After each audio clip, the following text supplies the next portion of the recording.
These are personal relationships that are being conducted through political currency of threats and information and all the rest of it. But conducting your personal relationships like that is costly.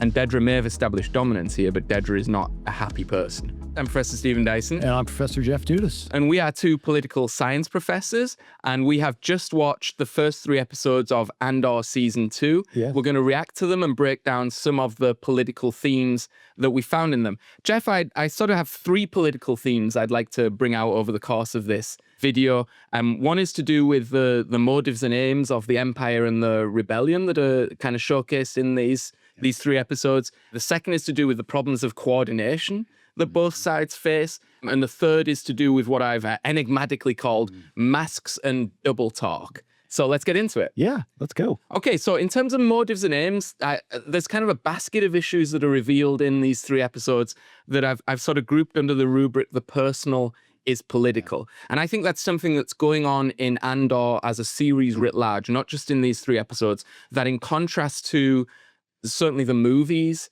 the Star Wars movies, which are these grand sort of operatic, epic hero's journey type stories, you have ordinary people, ordinary people who are constituting a rebellion, and the ordinary kind of foot soldiers of the Empire, and in particular its political and security apparatus. And we're focusing in on what it is they're trying to achieve, what motivates them, and rather crucially, what sort of personal lives and personal aims they have and are pursuing. Yeah, and I think you're correct in linking this theme of the kind of the small scale, ordinary, anodyne struggles of ordinary people who are not yet heroes. I think you're correct in linking that and identifying it here, linking it back to the previous season of Andor. It also is in many ways, it's the overriding theme of Rogue One as well, right?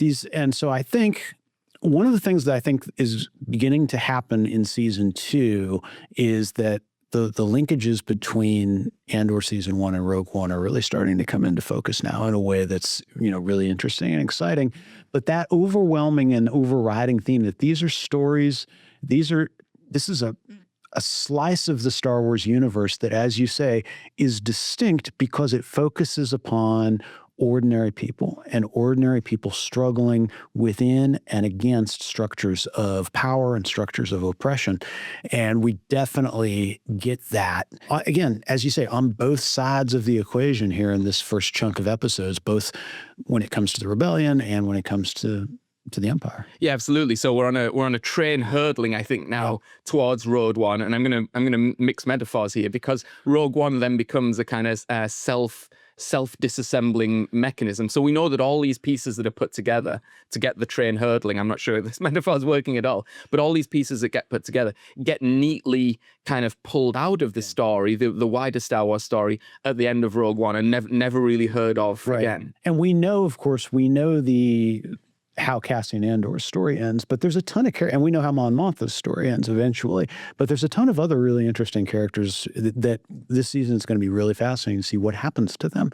What's going to happen to Dedra? Yeah. Right, who doesn't have a role in Rogue One, right? Krennic has a role. Where's Dedra? Right, what's going to happen to her? What's going to happen to Syril? What's going to happen to Bix? What's going to happen to these characters that the Andor is spending so much time developing and engaging? So I wanted to talk about 3 scenes or groups of scenes that kind of illustrate this theme of the motives and aims of the ordinary people in the story, and in particular this kind of uber theme that I've come up with of the personal is political, which I think is what's going on in these 3 episodes. First of all, basically the first thing we see, or one of the first things we see in episode 1, is Cassian, who is now a sort of mature member of the rebellion and sort of self-confident, and is in a position to be counseling more junior members of the rebellion as to not only what they're doing, but why they're doing it. And we see a rather crucial scene with Naya, I think she's called, who is a young sort of employee of the Empire. She's stationed on a test facility where they're developing what I presume is a new type of TIE fighter, and Naya has gotten Cassian access to this place. And Cassian is counseling her. Naya is understandably nervous. I mean, these are obviously, it's obviously a hanging or whatever form of execution the Empire would choose, a hanging offense for her to be doing what she's doing. And she expresses a series of motivations and doubts about what she's doing, which is betraying the people and the institution that she's been working for in the service of a larger cause. And she does something very poignant, which is she kind of looks around. She says, "I've had fun here," which I think is a recurrent theme in these episodes. People seeking moments of pleasure or life-affirming moments that are ultimately kind of inauthentic and having to put them aside in service of a larger goal. And this, of course, is what Cassian counsels her about. He says, "I know you've had fun here, but you're doing the right thing." Rather crucially, and I thought this was good writing, he says, you're coming home to yourself. You're not betraying anyone. Or the people that you are betraying are not the people you should be thinking about. You should be thinking about the authenticity of the greater cause, because that's who you are truly. You're coming home to yourself. And he also says to her, "You are becoming more than your fear." And in those moments, I think you're exactly right. It's a far more mature Cassian than we see certainly at the beginning of the series. But it's also right. I mean, this is the long-standing counsel and influence of Nemec from season 1, right? And it's Nemec leaves his journal, right? These kinds of, revolutionary writings to Cassian. And we know that Cassian takes this relationship that he has with Nemec and the journal, he takes them to heart. And so those are Nemec's words, right? It seems to me, coming out in Cassian's verbiage, right? You are more than your fear. Your life now has meaning, right? It's something larger than you. And you're right. It continues this theme of focusing upon the anodyne, ordinary stories of people who would, in previous Star Wars iterations, be anonymous. It's trying to understand how people operate within these larger structures of suffering and oppression and power. And it's really poignant, I think, that season 2 begins with this kind of role reversal where Cassian has integrated parts of Nemec's vision of why all of this is important and why it's all worth sacrificing yourself for. Yeah. Okay, and another interaction that I think illustrates this kind of interweaving of personal and political themes is the simultaneously hilarious and horrifying kind of house party that Syril puts on. It was an incredible scene. Yeah, where he has 2 of the most fearsome women you're ever going to imagine, of which it is his great misfortune that he's, one is his romantic partner and the other is his mother. He hasn't seen his mother for a little while, I guess, or they've been putting off introducing themselves as a couple. I think so, yes. But the fateful moment arrives. Cyril's mother turns up at the door. There are a couple of things. So first of all, one of the things that is subtly introduced, I think, by this scene is the scope of Coruscant as a planet, which we know. I mean, the entire thing is supposed to be inhabited, but it's also in a massive size. And so Cyril's mother says, "I've come a long way." And I think that's it's interesting to think about, like, where does she live, right? Yeah. And where did Syril live last season? What is that commute like? Yeah. I mean, we know that Dedra lives. I mean, clearly Dedra lives right in the core, right in the center of the heart of the Empire, right? Because she's a high-ranking official.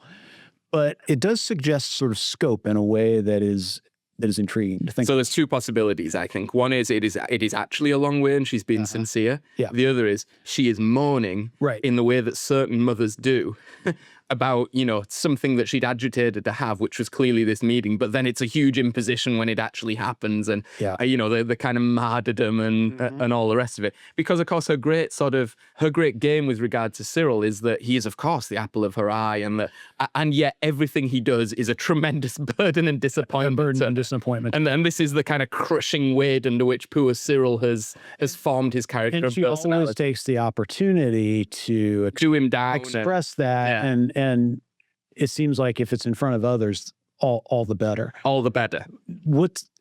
So that we have seen before. Right. We have seen season 1, with some regularity would display this relationship. Yeah. What we haven't seen is how Dedra responds to a situation like this. We've seen a lot of Dedra.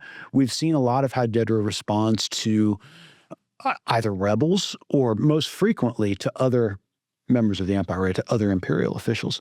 What we have not seen before now is the way that Dedra interacts with, ordinary people or kind of unaffiliated people who don't really have anything to do with her job. Well, what I was going to say is who has especially seen that before, that tactic of passive-aggressive or aggressive-aggressive disinformation and coercion campaigns applied by a stronger party against a weaker party is Dedra. She's seen Syril's mother's behavior before, maybe not in Syril's mother or in mothers writ large, but to an Imperial security officer, they are well versed in the kind of psychological warfare that Syril's mother deploys against She Cyril. immediately identifies it when Syril's out of the room as a game. Yeah. And she says, this game is over. It's over. Right. So, and then, I mean, Dedra just completely demolishes and humiliates Syril's mother. Here's a new plan.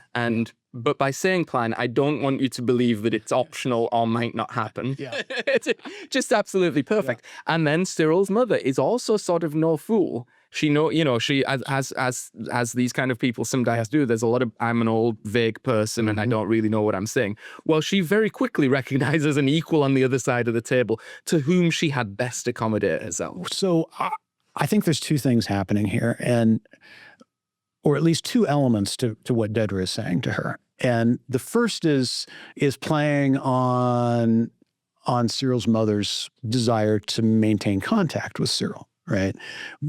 I will make sure that you see him so long as you behave yourself. Your level of contact will be inversely proportional to the trouble that you cause in our relationship.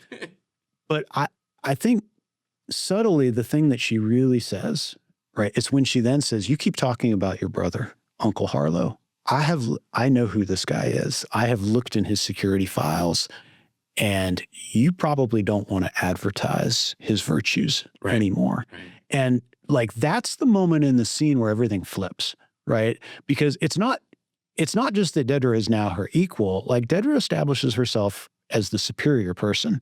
It's just in that relationship with the mother, right? And all of a sudden everything changes, right? And like, so there are multiple motivations, but it undercuts again and sort of portrays Syril's mother's desire to see him as sort of more selfish for her than it is.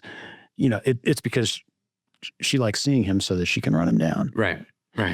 But when threatened with basically public exposure, right, like she all of a sudden knows what's happening, right? And she all of a sudden realizes that she is in the subservient position. Yeah, and I think it's another running theme throughout this whole series, this whole thing, though, Andor as a whole, but especially these episodes, is these are personal relationships that are being conducted through political currency of threats and information and all the rest of it.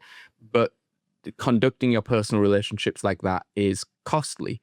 And Dedra may have established dominance here, but Dedra is not a happy person. No. Well, it's impossible to know. Yeah. Right?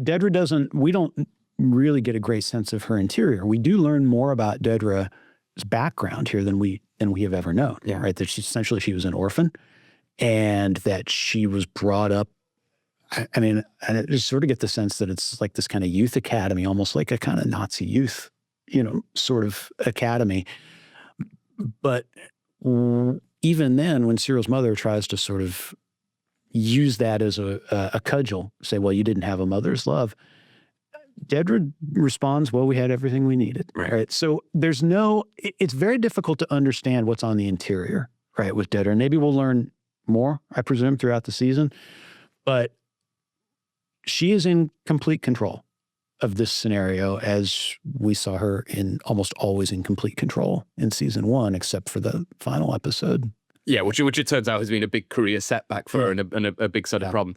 The third sort of scene that I thought kind of exemplified this kind of personal as political excavation of the motives and aims of these people is the Mothma wedding, the wedding on the Mothma estate, which is this sort of hellscape. It's a hellscape for Mon Mothma herself. But we should note, it looks incredible. Looks stunning. The visuals of these 3 episodes are extraordinary. And you can, as we talked about off camera, you can definitely see where the budget was placed. What is astonishing here is this, or what is very effective, is this juxtaposition of high style and sort of 360-degree personal torment for Mon herself, whose every relationship is colored by the sacrifices that she's having to make, still in secret, for the rebellion, including her personal relationship with her daughter, whom she keeps trying to maintain some kind of authentic personal connection with, that's separate and private for her from what's going on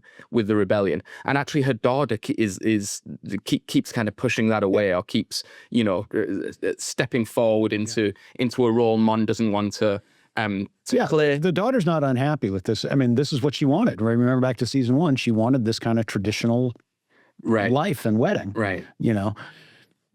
Mon is highly ambivalent, if not just dismissive of it altogether. We'll see what happens to the daughter. Yeah, and throughout this what seems to be like a multi-day, utterly exhausting. It's a 3-day, so it's very cleverly structured again. So these 3 episodes take place over the course of 3 days, right? And each episode is a new day. And so the wedding itself is this 3-day ceremony, kind of bacchanal, that eventually ends, as the chunk of episodes end. Right, in this kind of hellish sort of rave, surreal, with this awful kind of pounding music, and Mon Mothma is forced to appear ecstatic while in absolute despair internally. I read that differently. I mean, she gets loaded drunk, and I... Did she look happy to you though? She looks out of her mind, which I think was the plan. Yeah, she looks. It looks like a kind of psychosis-inducing episode, I think.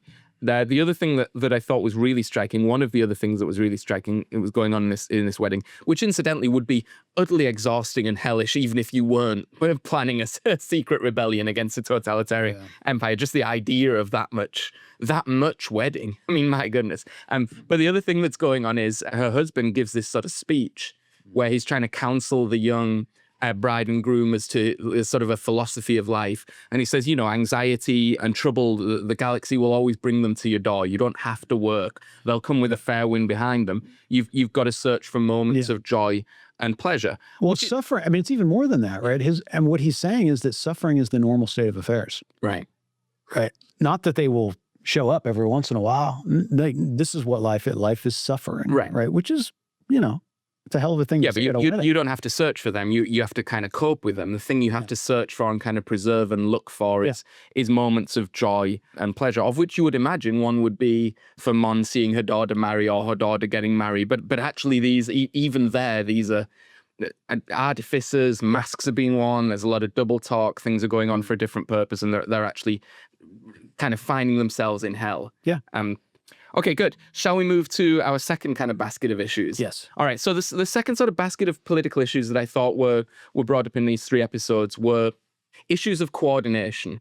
And this was also a big theme of Andor season 1, that you had these mirrored problems of 2 organizations, one of which is a lot larger than the other. You've got the Empire and the attempts to consolidate a strongly autocratic, if not totalitarian, system and all the problems that poses.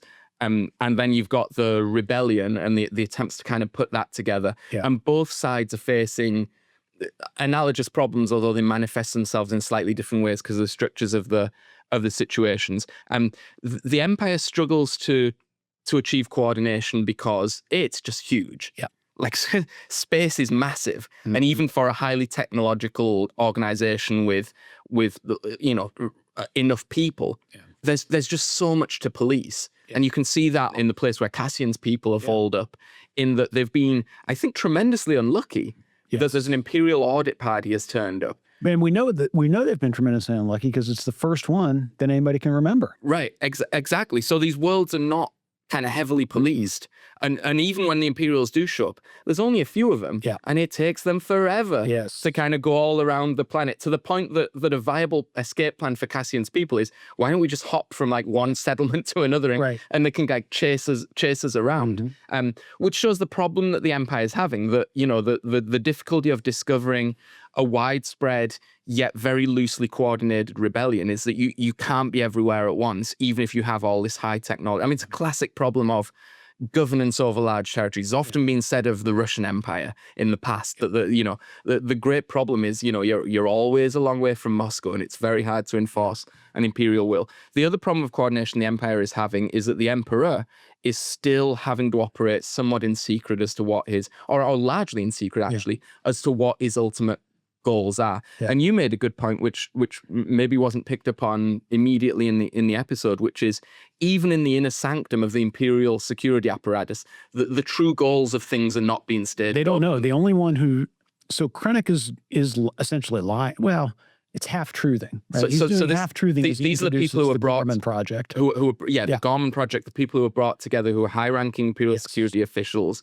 and they're told you're being given a special project to work. A special project, and what they're told is that there's, on the planet of Gorman, there is this, is it calcite? Is that the name of it? I think so, yeah. Calitite. There's this mineral that is, kind of a wonder miracle, and that is extremely efficient, energy efficient. And they are told that the Emperor has a great desire for this mineral because he wants energy independence. Quote unquote. Quote. Now, what he's actually doing is he wants the energy for the Death Star, right? In the same, but that's not what people are told, and nobody really knows that except for Krennic, who's directing the entire project.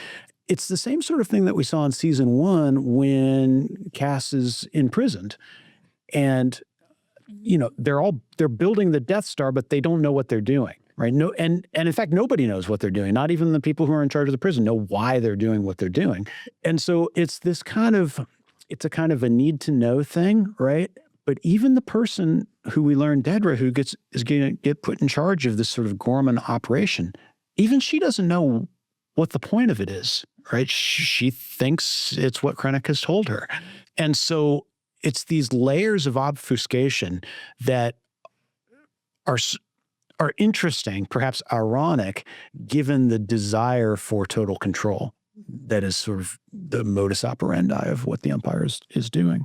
Right. And so those are the problems that the Empire has. Yeah. The rebels also have major problems of coordination. Yeah. And the big problem is that, to coordinate, you need to communicate. Yeah. And to communicate, you sort of need to literally break radio silence. You need to be at least somewhat out in the open. Mm-hmm. And at Mon Mothma's Hell Wedding, Luthen Rael is there the whole time, kind of literally enunciating to Mon the stakes, which is one part of the hell. But he himself is in hell because he's away from his communications devices, and he can't get any real-time intelligence on this crucial operation of stealing the TIE fighter, which Cassian's doing. That's exactly right. But what we also know is that Luthen is not the leader of the rebellion.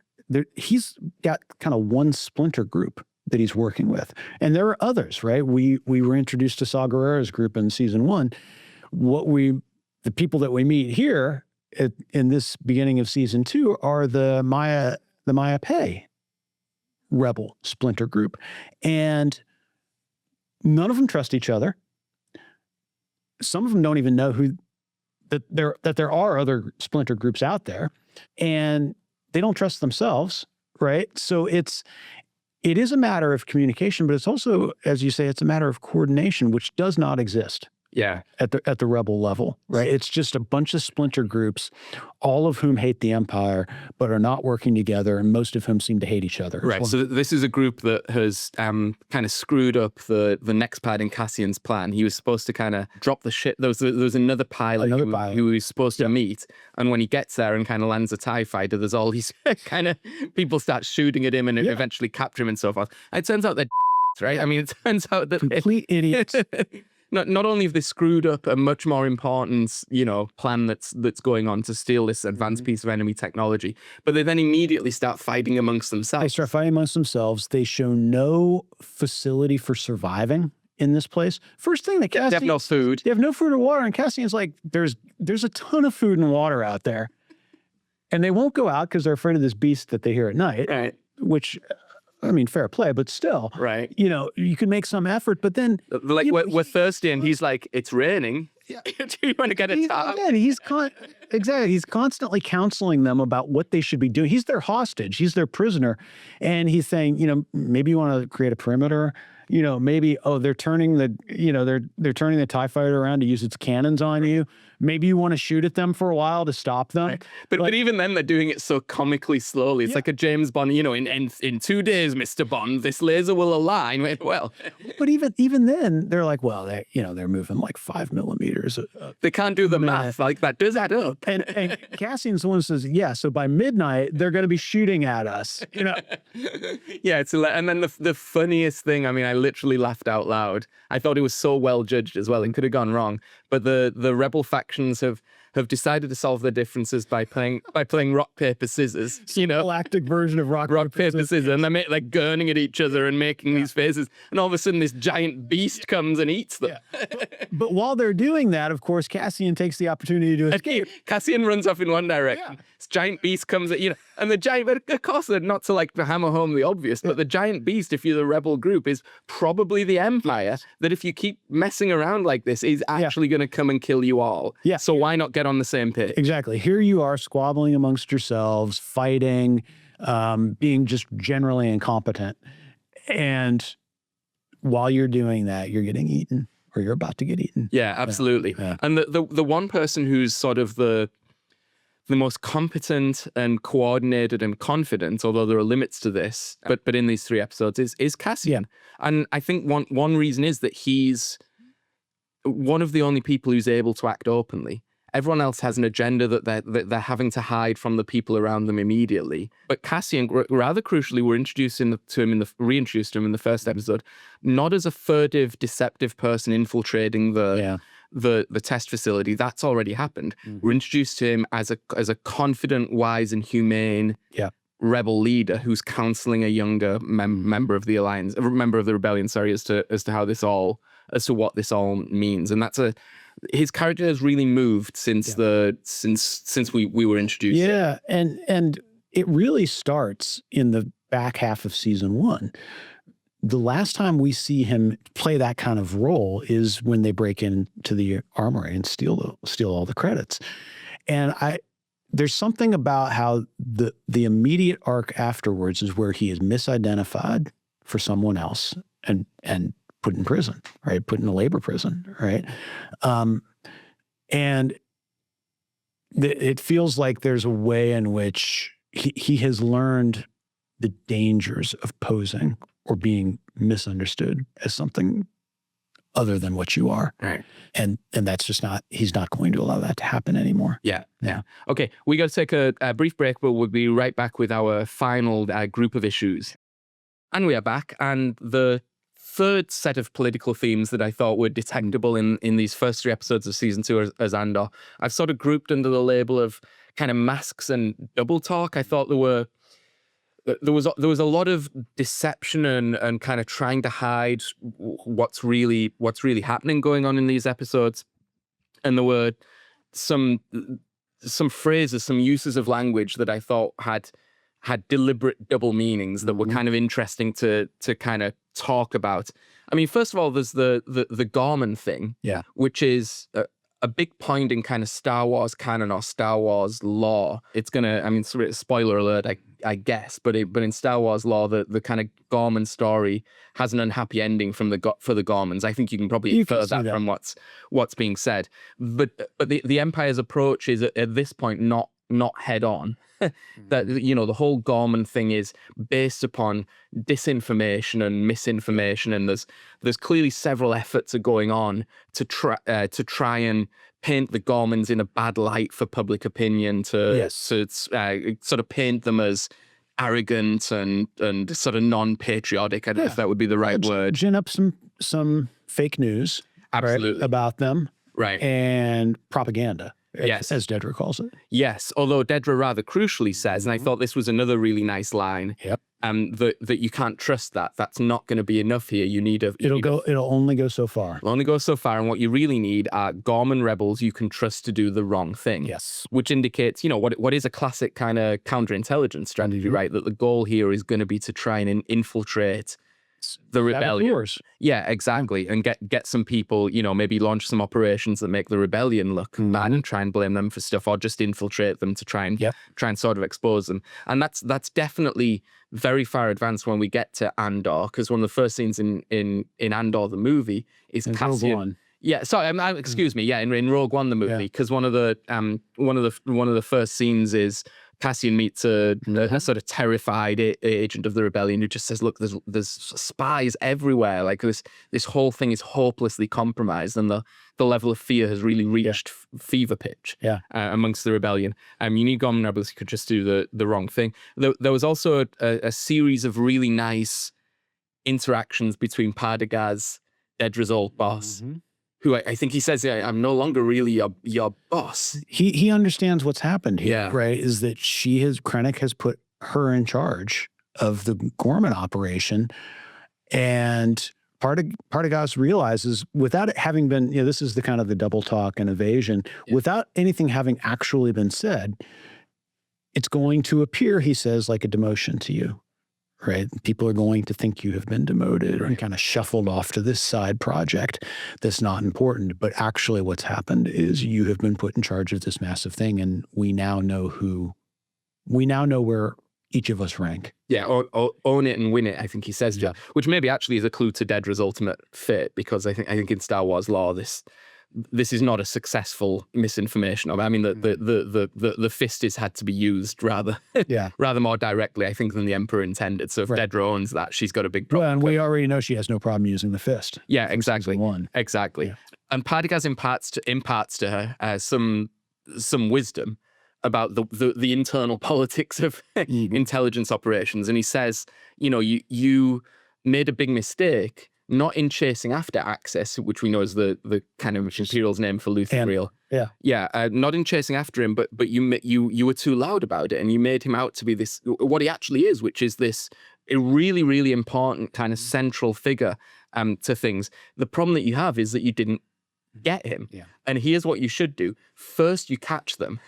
Then you make them famous, right? Which kind of has a number of implications, which is if you catch them and they weren't actually that significant, it's actually really in your interest to make out like they were super significant. And anyone who you can't catch was not that important anyway, which is really sort of, again, this personalist political thing. One of the problems the Empire has is the structure of incentives makes it that achieving actual goals is less important than being seen to achieve actual goals for personal advancement. And the Empire's interests are not forefront in people's minds. It's going to be their own personal interests. Except maybe for Syril, and this is the tragedy of Syril, right? He's actually a true believer. I mean, he really gets all this stuff, and he gets very excited by the sort of quotidian things. Yeah, and that's how he's gotten his promotion, is that he found some kind of evidence of corruption and selling of Imperial parts internal. They had nothing to do with the rebellion at all. Right. So this is Cyril's MO, right? He zeroes in on what seems to be very minor things and makes them out to be very major things. And sometimes he's right about it. He was right about Cassian. And sometimes he's just like a weird kind of... There's a phrase in British circles that's used, which is being a busy...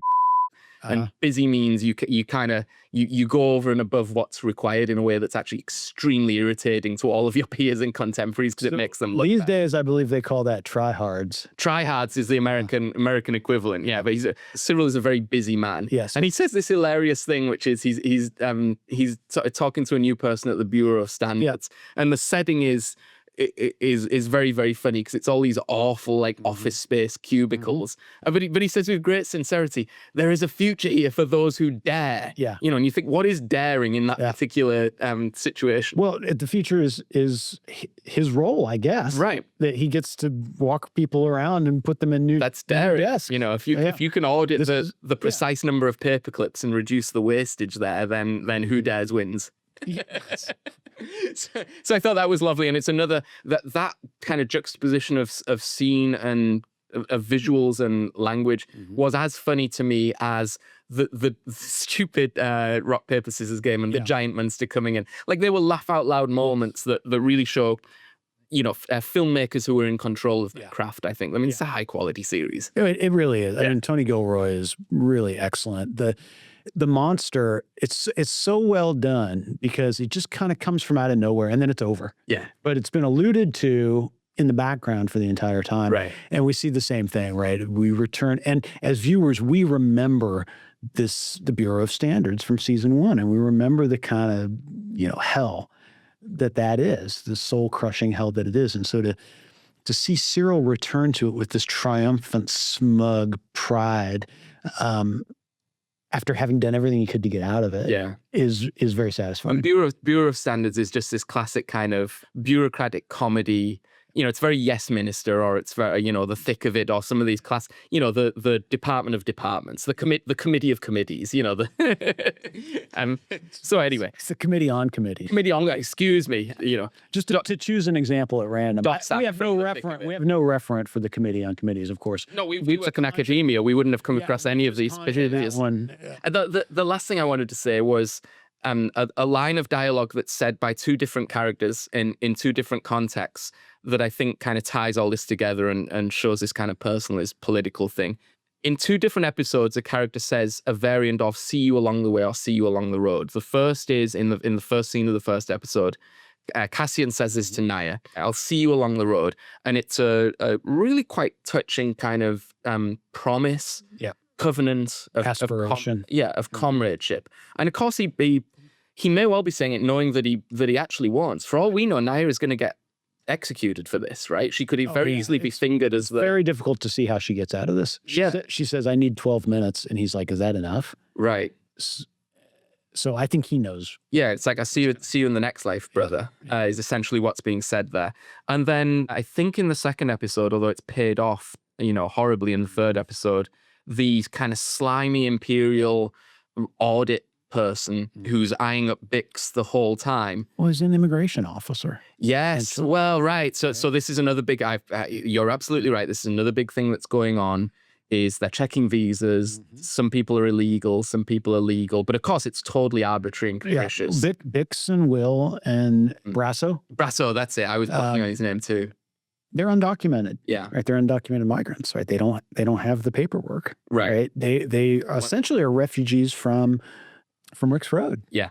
Right. Yeah. Well, even if they did have the papers, they've got a bigger problem, which is they're all part of the rebellion as well. Yeah. And the Imperial officer, of course, it is the classic personality type of, given a little bit of power, is now, really enjoying it in a sadistic way, and as unfortunately so often happens, a sort of sexual way as well. And does not actually care about the Empire. Couldn't care less. Could not care less, right? This is an opportunity for him to exert, as you say, some kind of sadistic power over somebody who he believes is powerful. Yeah, and he starts with double talk with Bix, which is, "Oh, where's your husband?" And you can instantly see where this is going. And then he says to her in this kind of leering way that's a threat. That's a threat, not an aspiration. Yeah. He says, "See you along the way." And then he comes back at the end and sort of pays it off with an attempted rape of Bix. Okay, they were the sort of major political themes that I wanted us to touch upon. I suppose we might say a few words of wrap up. We might talk about general evaluation and maybe just some nitpicking, some things that we thought were less impressive. I mean, I remain incredibly impressed by this series, which I think is a sort of very high quality political thriller. I'm not saying, I don't think I'm saying anything revolutionary or that we haven't said before in different contexts. Really out of line with what we've seen before from Star Wars, but in a way that's really enriching and enlivening to the text. And what I really appreciate are the moments of high quality, which are things like the cleverness we alluded to with the monster coming from nowhere, the cleverness of the dialogue and its kind of multivalent meanings, and also the extent to which the audience is trusted to infer what's going on. Like, and I'm afraid I'm blocking on his name, but the banker who's driven off at the end, and the looks that are exchanged between Mon's sister and the woman who's driving him off, and that there's a very sinister, without being told. Yeah, but there's also all that backstory from season one, which right. But you don't have to. It doesn't have to be kind of regurgitated for the audience. Or even the conversations between Mon Mothma and Tay, in which he's essentially going to blackmail her. Yeah. Right. But it's said in so many words only. Right. And Luthen saying you got to kill him, but he doesn't say you must kill him. Right. It's just like it's we must be safe. And what the script allows and what the direction allows for the actors to do is for those emotions to play across their face in real time. And so when Mon realizes that what's happening is that this longtime friend and someone that perhaps she's had an affair with, it's sort of alluded to, you don't know. When she realizes that he's blackmailing her, that he's basically betraying her, the look across her face, right? The moments of realization that wash are are shocking, right? But it goes to your point. The audience is trusted and the actors are trusted to be able to bring the story to life in a way that is not heavy-handed and doesn't feel like you're force-feeding the audience. Yeah. And then a nitpick for me, I thought rather suddenly Cassian becomes really, really capable of flying a TIE fighter that he's made a great deal and the show has made a great deal of. He can't quite fly it. And, one thing that often throws me out of dramas and shows is things that are done very obviously to create and to close a narrative arc or to move the plot forward. And you needed some way to bring the TIE fighter into the other people's stories that are going on. Yeah. Well, and you had to get Cassian back to his people. And so immediately he's able, once he realizes his people are in danger, he's immediately able to kind of fly the thing through hyperspace precisely where he wants to go, and with precision mow down all of the Imperials and get the people off the world, when he hasn't been able to stop it crashing into hangar bay walls or get it to lift off in 5 minutes previously. Yeah, no, I agree. And we had talked a little bit about this off camera. I think there is a potentially more generous reading to this as well, which to me highlights the capabilities of the TIE fighter itself in a way that I mean, the TIE fighter's been around forever. I mean, it's in the very first Star Wars movie, right? TIE fighters are around forever. And this is the first time that I can ever remember the machine being portrayed with the kind of lethality and precision that it clearly has. And so I think part of what's happening is that Cassian, who we know is a quite talented, even prodigal pilot, we've seen that in multiple contexts from the previous season, is slowly coming to the realization that this is not a kind of mechanical ship that he's flying. It is a high precision, and he just needs to kind of get out of the way. And that's what's happening when he's targeting the Imperial convoy, right, towards the end of the third episode, and he's mowing them all down. It's not him. It's the system that's doing it all, right? He's just pushing a button and it's doing everything for him. So I think it's plausible that there's a point at which he realizes that he just needs to get out of the way of the machine and let it work. And it still might be the case, as you say, that it's a little implausible that he seems to kind of master it so quickly. But I think there's a way in which what we're supposed to take from that is not so much Cass's prodigy status as a pilot, but just how terrifying the TIE fighter is, right? And how it's a category difference from what the rebellion is used to seeing, right? In terms of like war machines. Yeah, I like that explanation. I'm definitely inclined to be generous because I think the show is so in control and is such high quality. I'm definitely inclined to give the show the benefit of the doubt on that. And that is a very satisfying explanation that he suddenly realizes he's not having to wrestle a piece of machinery. It's actually almost an AI system that he needs to let do its thing, because that ties thematically to what was always portrayed as the difference between the rebellion and the empire, which is one is impersonal, high tech, gleaming, metallic, and the other is naturalistic, and lower tech, but of course has the human spirit from which the quote, I know they're not all humans, but the quote unquote human spirit has not been extinguished from the rebellion. And it's worth, in that way, it's also worth noting there's a way in which Cassian's commission of homicide is kind of shocking. Yeah. Right. He, with no qualms, he essentially murders, a dozen people or more, and doesn't think twice about it. And, it sort of suggests the kind of the impersonal, highly technical lethality of the war machine that is being built by the Empire, and which will come eventually, of course, to its full flower in the building of the Death Star. Right. Do you have any final points to make? A couple things. So I alluded to this earlier. Visually, I think the show looks amazing. Every one of the set pieces is really striking.